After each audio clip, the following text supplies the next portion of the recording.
fashion itu penyumbang limbah yang banyak sekali. Apalagi yang nama jeans, itu produksi satu jeans itu bisa menghabiskan sekitar 11 liter air. Bayangkan satu jeans.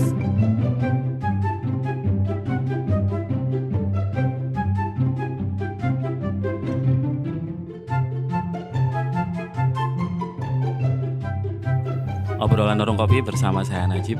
Saat ini kita ketemu dengan wong leader wong kreatif ya. Asik. Mbak Lia. Nggih. Kayak terus jenenge aku. Aduh. Padahal secara Mbak Lia ini sebenarnya bukan orang asing di Mojokerto ternyata. Orang yang sangat populer. Waduh. Wis mlebu radar ping piro sampean? Aja dulu lah Mas. Nah, ternyata setelah saya ngobrol-ngobrol tadi ya Mbak ya. Enggak. Ketemu sama Mbak Tita. Mbak Tita. Kenal. Terus ternyata satu tim ya. Pernah ada event yang bersama gitu kan. Jangan-jangan sampean kemarin support waktu ini Miss Hijab Jawa Timur sampai Miss Hijab Indonesia kemarin? Belum sih, saya hanya sebatas mendukung. Support ya? Iya, supportnya mendukung, kirim like, lope-lope. Tak kira sampai dukung produk. Belum. Soalnya saat ini kan kontrak ya lumayan Ibu.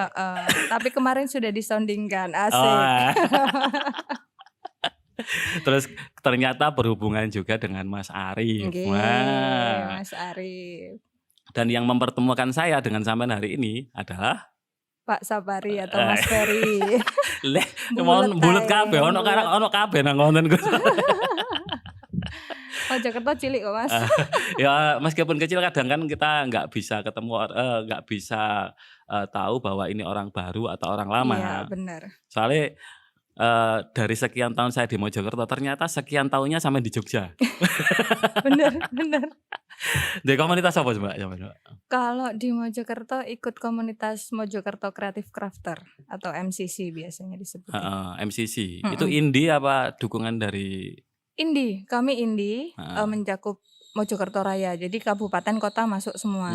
Pokoknya anggotanya itu semua masyarakat Mojokerto yang mempunyai produk kreatif, handmade bisa masuk di MCC. Berarti nek produk kreatifnya digital gak bisa Mbak ya? Seharusnya bisa ya, seharusnya karena itu juga masuk industri kreatif juga. Oh ya. Iya. Itu bisa diusulkan Mas. Soalnya pembatasan kreatif kan nggak hanya di barang-barang produk yang kasat mata. Benar sekali. Kalau sampean sendiri fokusnya di apa? Kalau saya fokusnya yang dulu itu di boneka kaos kaki. Untuk sekarang saya punya produk baru, ini fokus di pengolahan celana jeans, limbah celana jeans. Menarik ini. Berarti produk sampean full custom ya? Full custom. Sesuai permintaan dan tidak dibikin massal? Kalau massalnya belum, tapi istilah massal sendiri itu mungkin sama untuk semua produk. Kita mungkin bisa produksi banyak tapi nggak bisa sama per produknya. Oh ya kan akhirnya kalau biasanya produk massal kan sama persis bentuknya itu. Karena produk sampean produk limbah tetap masuk di limited product. Limited edition. Benar sekali. Tadi nang kondangan podo-podo pakai sepatu bahan jeans ya atau sandal pakai jeans. Jelas ada perbedaan. Jelas tetap berbeda. Karena setiap produk nanti aksennya pasti beda, yang diambil dari celananya pasti beda. Begitu. Nah, karena produk limit. Sampai jualannya menentukan harganya apa? Kalau saya sendiri karena alhamdulillah bergeraknya di bidang kreatif, jadi HPP yang saya hitung lebih besarnya di proses kreatifnya Mas. Oh berarti harga bahan dan lain-lainnya itu sebagian kecil saja. Ide yang nomor satu. Nah ide konsep kreatif itu lebih mahal. Dan gitu. Itu harus sebenarnya. Ya karena kan itu menghargai diri kita sendiri toh, otaknya kita sendiri toh. Ojo lah masuk dijual murahan dong. Aduh. Padahal bahannya murah sebenarnya. Padahal bahannya murah. Tapi sebenarnya mau merubah mindset masyarakat kalau ternyata sampah itu nggak hanya bisa jadi sampah. Selama ini kan celana jeans mentok jadi apa sih Mas nek nang rumah nang rumah tangga kan jadi gombal kan. Nah, itu. Dari situ saya tawarkan ke masyarakat kalau ini loh, biarpun sampah tetap bisa jadi produk yang bagus dan bernilai jual tinggi. Ya. Biarpun sampah tapi kita kasih dengan bahan pendukung yang punya kualitas bagus. Kayak misalnya sepatu ini kita pakai ya? Ini celana jeans. Kalau sepatu ini kita dukung dengan ini. Biarpun ini hal sepele, ya. Tapi ini saya pakai kualitas yang bagus. Dia nggak bisa karatan, nggak bisa berubah warna. Jadi memang benar-benar, insya Allah kami milih bahan-bahan pendukung yang berkualitas. Berkualitas. Jadi mendukung untuk dijual mahal. Nilai jual sampah itu jadi mahal gitu loh. Ini kedua kalinya kita bahas sampah di podcast ini. Oh, Masya Allah. Yang kemarin kita bahas masalah sampah rumah tangga. Iya. Yang kedua kita bahas masalah sampah rumah tangga tapi bentuk pakaian kan ya hari ini ya. Iya, hari ini. Yang nggak akan saya bahas kayaknya sampah masyarakat, Pak. Nah, itu bukan ranahnya kita sepertinya, Mas. Tapi nantinya kayaknya akan ada. Iya, perlu juga itu. Nah, untuk menentukan harga barang tadi kan sampean sangat menghargai nilai kreatifnya. Iya, benar. Itu porsinya sampai piro, Mbak? Bisa sampai 50%, Mas. Bahkan lebih. Jadi kita karena memang gini, Mas. Insya Allah kami juga untuk di luar proses kreatif, kami juga insya Allah untuk upah tukang itu juga nggak mau yang menekan sekali. Oh, berarti Jadi memang harus kita tawarkan ke tukang tersebut. Mas, ini berapa? Jangan dihitung Mas produk. Tapi biarkan customer satu, biarpun nanti saya pesan satu kodi misalkan atau satu lusin, itu tetap hitunglah per piece. Karena memang setiap barang nanti hasilnya akan berbeda. Entah nanti satu sisi kita ketemu aksen celana dengan saku sebelah sini, atau nanti yang lain berbeda, itu kan juga mikir terus gitu, Mas. Biarpun malnya sama gitu. Karena bahannya seadanya. Bahan seadanya, jadi dia juga mikir, aduh iki kok celonone iki sebelah iki kok pantas gak yo digadekno iki, nah gitu loh. Jadi kita menghargai seperti itu. Karena kan kita nggak mau, kita maunya nantinya kan menuju ke insya Allah ekspor dan maunya nanti masuknya di fair trade. Jadi dari awal kita sudah, tim saya sendiri, saya juga sudah memfokuskan ini nantinya fair trade. Jadi saya nggak mau menekan harga produksi.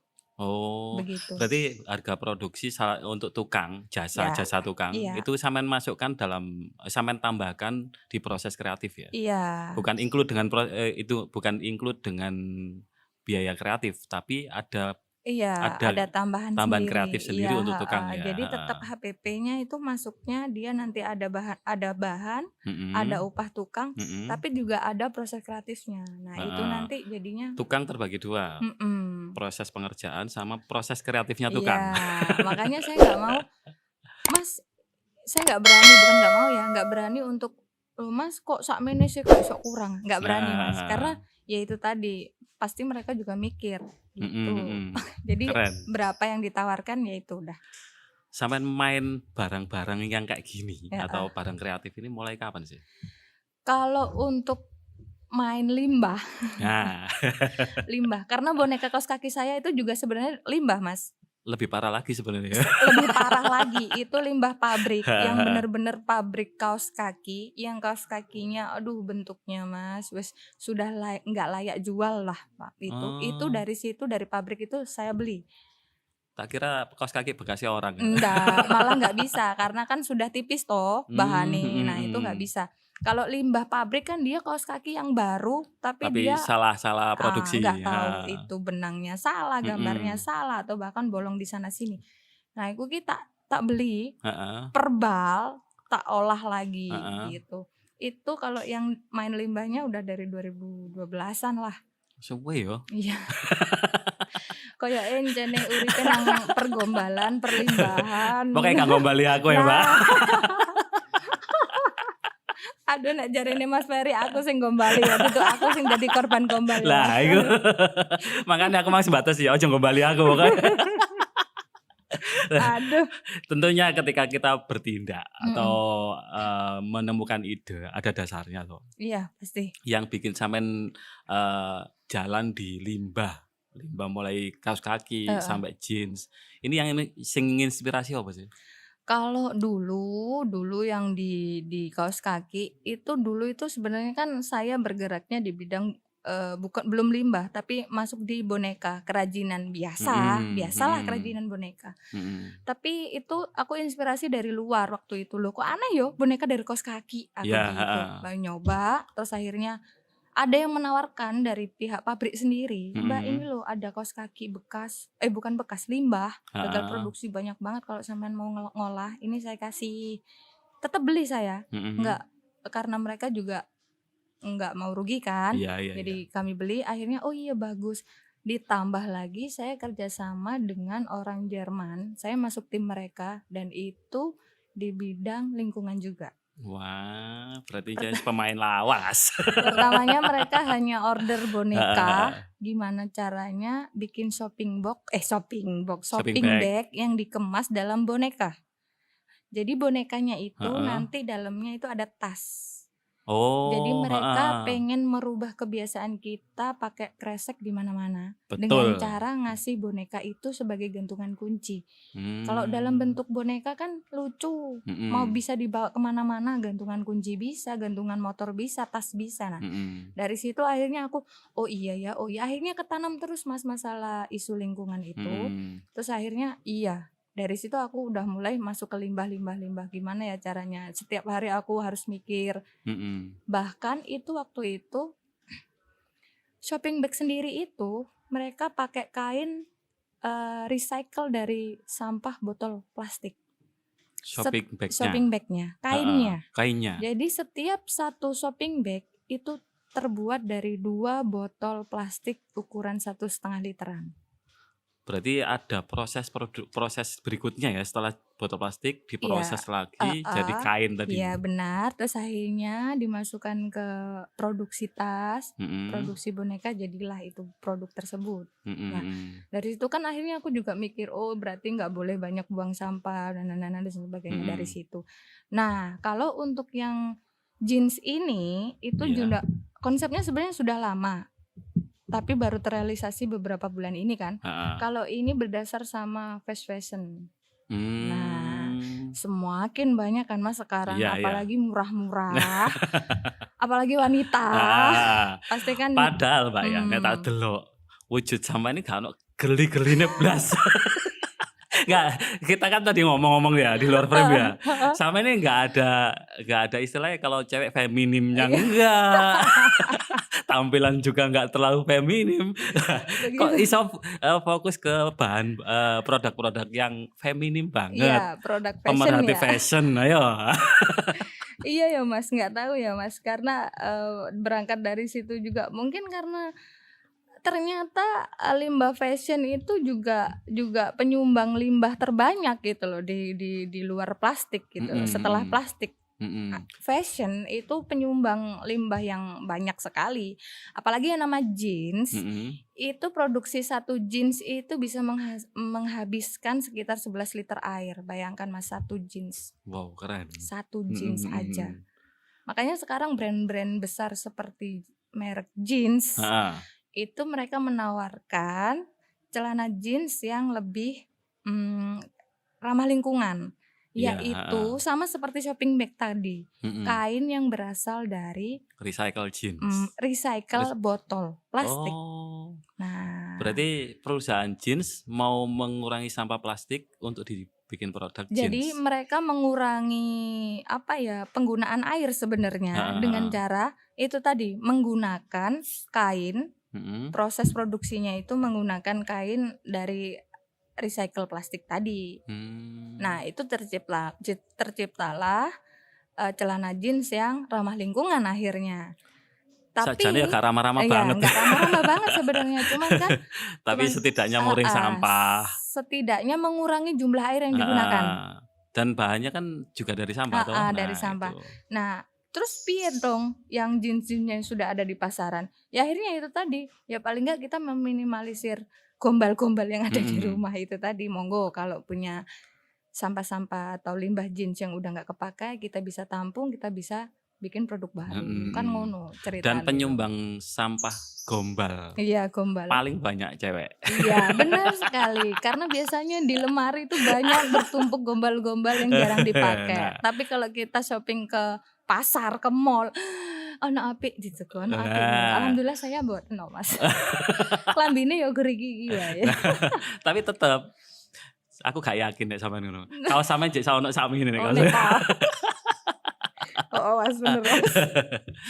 Nek wong lanang klambi sakmene wis kakean. Iya bener. Bener Mas. Piye-piye jek wedok. Tetep ketika sampean memutuskan untuk fokus pada barang-barang bekas untuk diproduksi sebagai barang baru. Iya. Kendala terberat di awal itu edukasi masyarakat. Wujud edukasi masyarakat yang bagaimana? Kadang orang masih melihat sampah, regone kok sakmono, alah mbak untuk kok sampah kok sakmono. Itu loh Mas. Maksudnya tapi edukasi. Nek misale kalau lihat wujudnya ini ya, pegang. Kalau sudah melihat wujud kayak gini, orang nggak akan tahu bahwa ini sebenarnya adalah sampah jeans.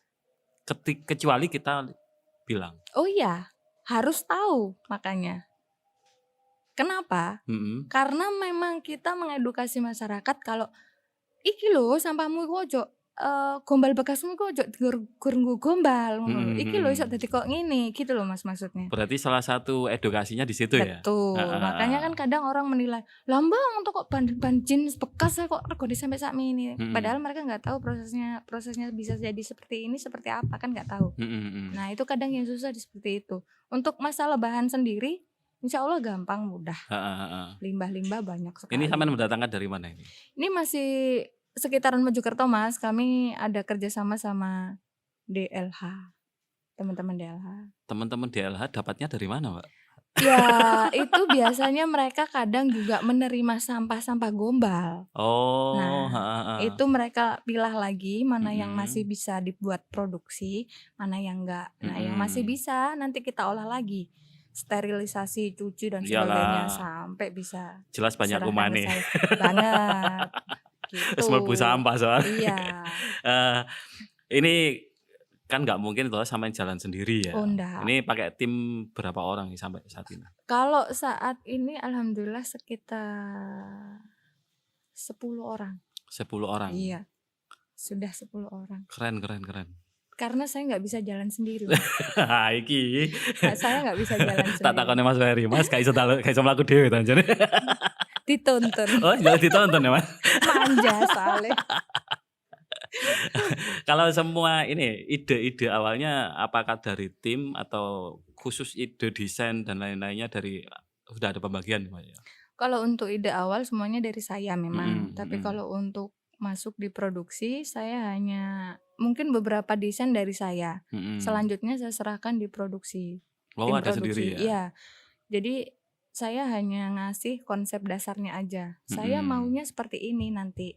Nah, mereka nanti bikin desain istilahnya dibijekno ke saya. Mbak, nek kok ngene piye? Masuk ora?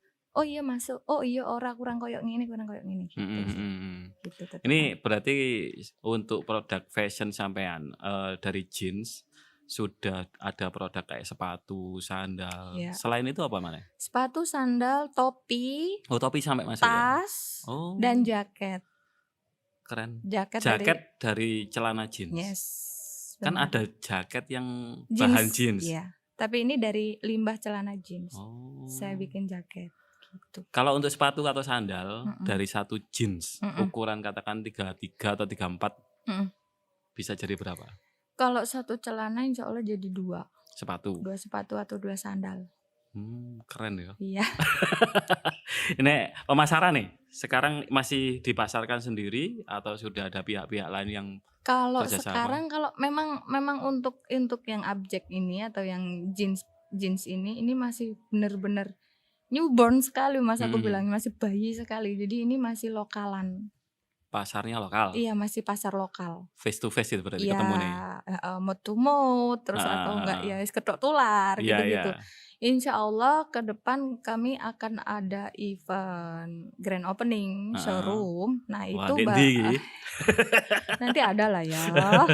Nah di situ juga nanti akan di-boost di online gitu. Karena kita masih Pakai mempersiapkan. marketplace? Ya marketplace bisa atau media sosial bisa atau Hmm. website juga bisa. Udah punya web sekarang? Belum, OTW Mas, OTW. masih dipersiapkan.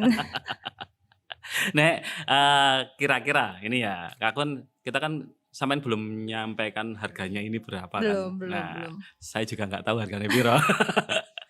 Kalau untuk produk sepatu kayak gini piro, Mbak? Kalau untuk Kisaran sepatu berapa? mulai dari 180. 180 paling mahal itu 250. Masih murah lah ya. Iyalah masih Iya, murah, masih tapi murah. yang membedakan dari 180 sampai yang termahal itu mau apa nih? Tetap dari modelnya sendiri Mas, karena kan kayak slip on, tahu kan ya model-model slip on? Enggak Oh update. ya Allah Aku Mas. sandal jepit, Mbak. Sepatu kantoran sing gak ono taline ngono Oh iya, slip iya. on gitu. Itu kan pengerjaannya lebih mudah. Nah, itu kita bisa jual 180. Atau yang model sneaker yang low, ini kan middle. Yang low itu juga 180. Kalau yang middle seperti ini 200. 200-an. Gitu. Masih terhitung murah Masih untuk terhitung murah. bisa gaya di mall lah ya. Iya, benar sekali. Dan nggak bakal ketemu produk yang sama. Benar. Kerennya itu. Apalagi untuk cewek-cewek. Oh, iya. Cewek kalau ketemu di mall terus bajunya sama kembaran. Isin Mas. Isin. Kalau untuk produk-produk jadinya, tim produksi sampean ini diproduksi sendiri atau ada pihak ketiga? Diproduksi sendiri. Jadi gini, kita ada beberapa tim produksi. Jadi misalkan kalau untuk sepatu sendiri, sandal sendiri, tas sendiri, jaket sendiri. Jadi saya maunya mereka fokus di satu produk biar kualitas produk benar-benar maksimal. Jadi nggak kepecah-pecah. Jadi misalkan ini ada tim produksi sepatu sendiri, ya wes mereka ngerjain sepatu aja, nanti kurangnya apa diperbaikin, terus perbenahan, berbenah sampai akhirnya insya Allah kita siap buat kualitas ekspor, begitu. Kalau ini sudah mencapai berapa persen untuk kualitas ekspor? Ini masih sekitar 60%. 60%. Ya, makanya masih berani jual murah. Iya.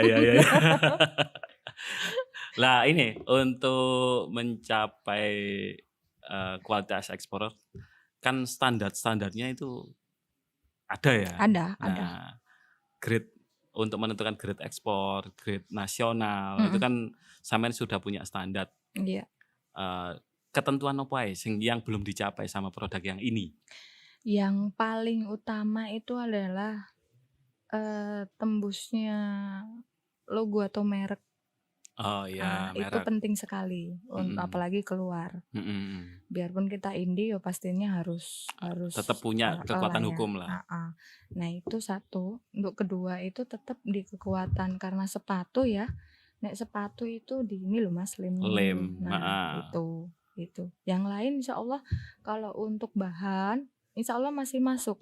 Apalagi kita handmade dan upcycle. Insya Allah di luar sangat diterima sekali. Dan sangat dihargai. Yes, begitu. Makanya saya pangsa pasarnya menuju keluar. Iya. Gitu. Nek wis menuju keluar iki soro ya awak dhewe. Gak kuat tuku, Mbak. Allah ya kuat wae. Oh, produk tas luar. Nek wis koyo brand Hermes. Iya.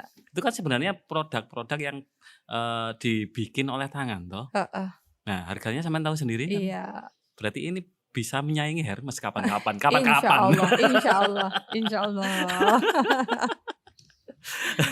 Terus untuk lokal ini kemarin kan katanya sudah didatangi Bupati ya. Diliput radar Mojokerto sudah ketiga kalinya kalau nggak salah. Itu efek samping dari itu ada nggak? Jelas ada, akhirnya semakin dikenal warga Mojokerto, jelas itu. Berarti aku tok sing gak update. Urung Mas, karena kan kita aku mau Mas. Ketemu iki Mang soalnya. Masih bener-bener newborn kan, masih bayi kok. Kayak pampers ya. Ukuran newborn ya. Iya. Terus kalau misalnya ini benar-benar terjadi go internasional, sampai sudah menyiapkan apa ya? Ini apa ae apa yang pasti mental. Iyalah, kan istilahnya kalau kita sudah siap go internasional, salah satu yang harus siap kan mental memang. Iya. Terus suplai Iya. termasuk. Kalau kemarin itu teman-teman marketing online atau jualan online ada keluhan ternyata ketika dia bikin sendal, Iya. jualan sendal atau sepatu, kelemahannya adalah bahan baku. Iya. Bahan baku kalau samain untuk jeansnya aman ya sampai saat ini. Iya. Tapi kalau untuk sole dan lainnya, iya. apakah juga jaminan aman? Ya, makanya kan tadi aku bilang masih belum masuk di standar kan, karena memang kepinginnya untuk sole sendiri itu juga kita mau produksi sendiri sampai benar-benar oh nanti kalau masuk pasar luar itu harusnya itu nggak seperti ini gitu. Di sole ono brand pisan ya. Iya, makanya aku tadi bilang tembus di semuanya, di sole, di insole, di atasnya juga. Kepinginnya seperti itu sih Mas. Yang pasti kita harus siapkan tim produksi yang siap. Biarpun kita handmade, jika kita udah masuk internasional, pasar internasional, pasti kan kita juga harus siap tim produksi yang sedikit banyak mampu untuk produksi lebih banyak dari biasanya. Insya Allah itu disiapkan juga. Dan untuk bahan baku, insya Allah aman ya itu tadi karena pasti kita punya limbah jeans banyak sekali. Terus pastilah, Mas. Setiap orang nggak mungkin nggak pernah punya jeans. Kayaknya lebih keren lagi kalau samain untuk sole, outsole-nya yang bawah itu. Nah itu kerjasama dengan Mas Wahyu. Nah, Mas Wahyu kayaknya ini yang bidang limbah plastik kemarin. Kalau misalkan dari Mas Wahyu sendiri bisa menyanggupi bikin sole, monggo kita kerjasama. Monggo ditantang loh. Monggo kita kerjasama. Lah kan istilahnya semua produk ini adalah produk tidak ada yang baru. Iya. Kecuali mungkin iki. Benar. Atau bisa jadi itu pun barang bekas juga, limbah juga. Sebenarnya selama ini yang kita masih jual di pasaran lokal Mojokerto, itu sol-solnya masih pakai sol limbah, Mas. Oh, sol limbah. Iya. Maksudnya sol limbah itu kadang ada yang dia ada selisih sedikit, akhirnya ya masuk di limbah gitu. Cuman masih bisa. BS lah ya. Ya BS ya yang di. Dan kemarin juga ada yang menawarkan sol dari bahan ban. Nah itu juga lebih masih keren belum, lagi kayaknya itu. Itu masih belum kita coba karena kan kita tahu itu berat kan. Itu masih belum kita pelajari lagi. Jadi misalkan nanti ada opsi-opsi lain dari teman-teman mau gabung kolaps, kita welcome sekali. Wah, gitu. Keren yuk. Kalau misalnya semua berbasis limbah, nilai jualnya akan lebih tinggi kayaknya. Sebenarnya sih kita di samping cari cuan, loh tetap bisnis cuan. Iya, bisnis is cuan. Kita juga kan ada sok-sokan ngurusi lingkungan. Bukan sok-sokan, itu kesadaran diri itu. Oh, ya. Gitu ya Mas. Nggak banyak loh orang yang peduli sama istilahnya sampah ya. Iya.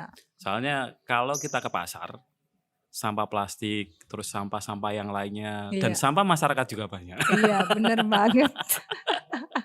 Nah, salah satu orang yang paling peduli dengan sampah, cuman fokusnya di sampah jin, yaitu sampean saat ini. Salah satunya ya. Iya, salah satunya. Mungkin di luar frame ini banyak yang peduli dengan berbagai produknya. Iya, di luar kota masih ada beberapa. Saya cek, pastikan kita cek kompetitor juga. Itu ada beberapa. Kalau untuk di Mojokerto, terutama di komunitas saya aja, MCC, itu sudah beberapa sebenarnya yang menggunakan bahan jeans untuk produk mereka. Cuman nggak benar-benar fokus seperti saya. Maksudnya misalkan dia bikin tas, Sulambita. Nah itu adalah beberapa yang pakai jeans bekas. Tapi ya nggak semuanya pakai jeans bekas. Kalau saya kan memang fokus semua muanya itu dari celana jeans gitu. Aku kemarin ketemu Mas Arif. Nah Mas Arif nyampaikan bahwa ada temanku dia fokus di produk jeans bekas. Dan ini saya suruh bikin contoh sandal. Iya, benar. Itu opone sampean. Aku nggak tahu namanya. Iya, itu salah satu tim dari saya namanya. Tim. Nama panggilannya, nama tenornya Cak Bok. Oh, atau Cak Bogang. Nah, mungkin beberapa teman-teman juga sudah tahu itu salah satu dari tim saya. Jadi memang kita kan masih cari tim produksi sandal kan belum ketemu. Kayaknya nanti perlu perlu didatangkan di podcast ini. Iya, dari tadi udah saya mau WhatsApp tapi dia malu-malu kucing. Ayo Cabok, ini lo ditanyain Cabok. Oke, ngalor ngidul ngomongin sampah, sampah jeans, bukan sampah yang rumah tangga, bukan sampah masyarakat, tapi sampah jeans. Final statementnya. Final statement dari saya sebenarnya simpel sih. Yang pasti sampahmu itu nggak harus jadi sampah. Kalau kamu bisa ngelola lebih lanjut, itu aja. Oke, sampahmu nggak harus jadi sampah ya. Iya. Oke, keren. Matur suwun hadir di podcast saya. Sami-sami. Obrolan warung kopi bersama saya Najib undur diri. Sampai jumpa di episode berikutnya.